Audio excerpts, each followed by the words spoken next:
There's no key to success, but the key to failure is trying to please everyone. So just do you. I always kind of try and put myself in situations, like I've always tried to make records that I want to listen to. Like people always say, do you make music for your fan base? And I go, no. Like if I made music for my fan base, like I wouldn't be happy. I'd be making music to appease someone else. The reason I create music and play music is essentially to make myself happy. I feel like that's why anyone creates. You might never be the best at something, but you can always work harder than someone who is the best. I came into an industry where I am not the most talented person in my industry, but I know I can outwork everyone because that's the one thing I can do.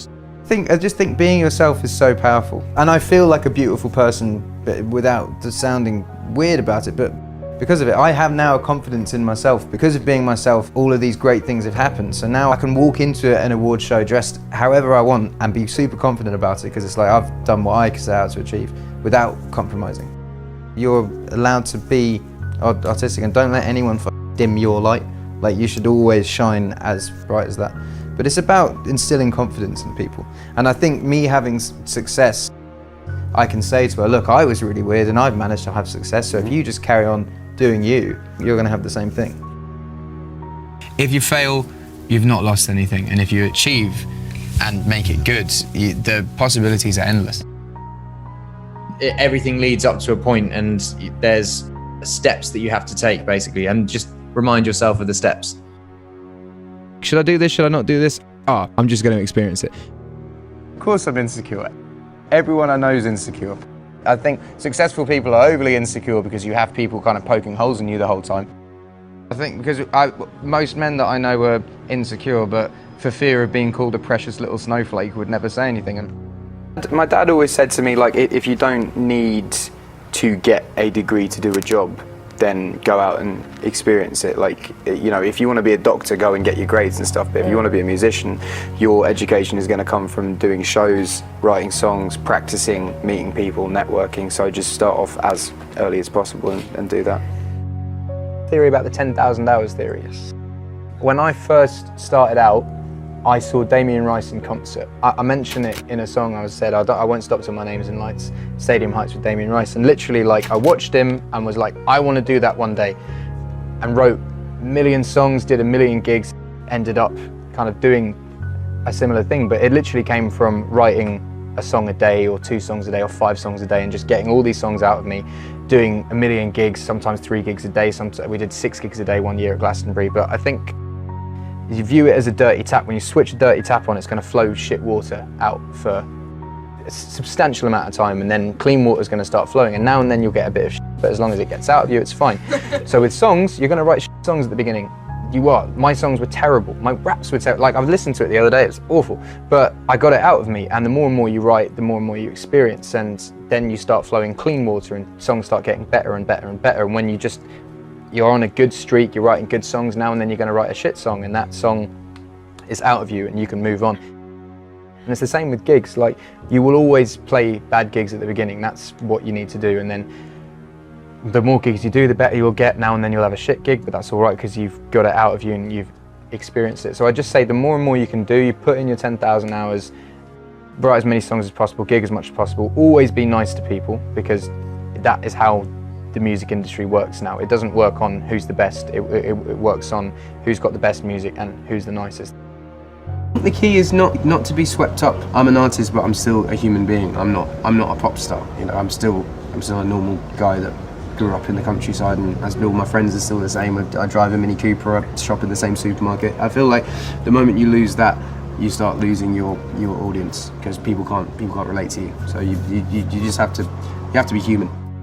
When people say artists are born with talent, you're not. You have to really learn and really practice.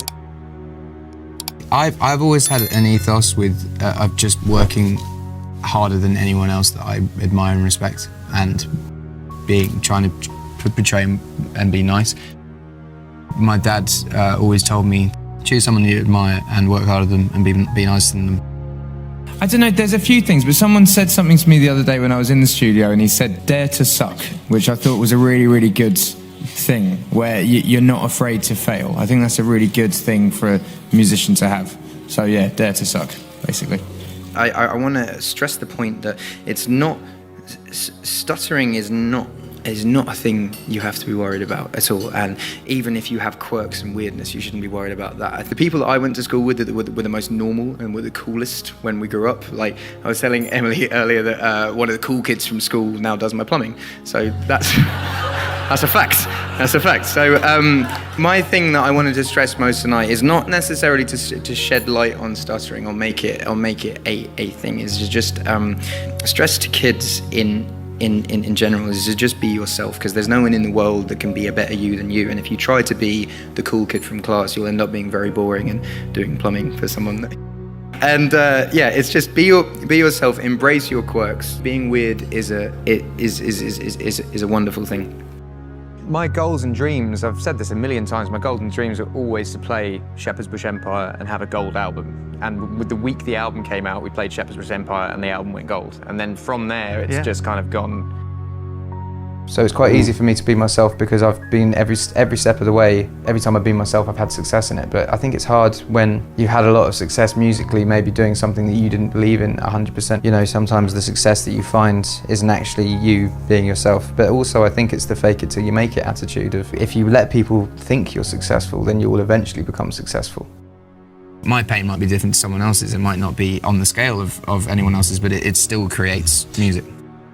I don't really see the point of making music if it's not an expression of self or a form of therapy. You know, it's like, if I have a bad day, I want to write a song. I don't want to write a song to have a hit. I want to write a song because I want it to make me feel better.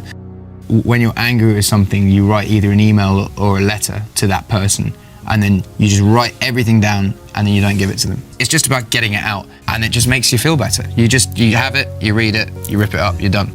All creatives are prone to real ups and downs, because you have a part of your brain that you open to write a song, that you let these really personal emotions out to write the song, but then that part doesn't close sometimes, so you are just, you feel so much, and you are up and down and up and down, and my highs are really high but my lows are really, really low, and I got really low and realised that the thing that made me happy was writing songs and getting those feelings out again.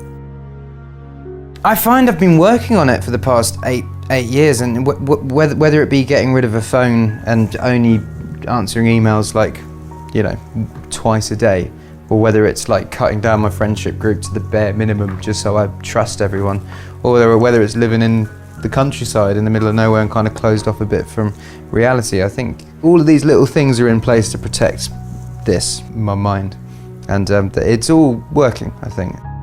Fame is an enhancer of anything that is going on. If you have an ego, you get a bigger ego. If you're anxious, you get more anxious. If you're shy, you get more shy.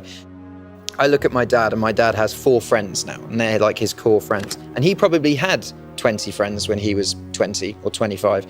But the older you get, the smaller your friendship group shrinks, and fame just speeds that up. It just enhances that. So my friendship group has shrunk, but I'm left with the people that I'd have been left with in 20 years anyway. So yeah, I have changed. I've learned a lot. I don't care what people think. Like, I'm so happy with where I am. I love my friends, I love my wife, I love my family. No one's to celebrate the success with, like, what's the point? So I'd say the greatest success has been settling. I want a 30-year career, not a 5-year career. I don't want to do it all up. You know, we could have done stadiums a lot earlier on. We could have done arenas a lot earlier on. We could have released 5 albums in 5 years, but it's a marathon, not a sprint. And I remember being around a lot of my contemporaries that were doing so much better than me, and my manager being like, just slow down, just slow down, just slow down. And now I'm still here 6 years on and they're not. And I think you like, the whole music industry, you just need to just pace yourself. Just take time to make great albums. You don't have to stick out music all the time to stay relevant. You'll stay relevant by making great records, and to make great records, you have to spend a lot of time to do them. If you don't aim for the top of the mountain, how are you ever going to get halfway?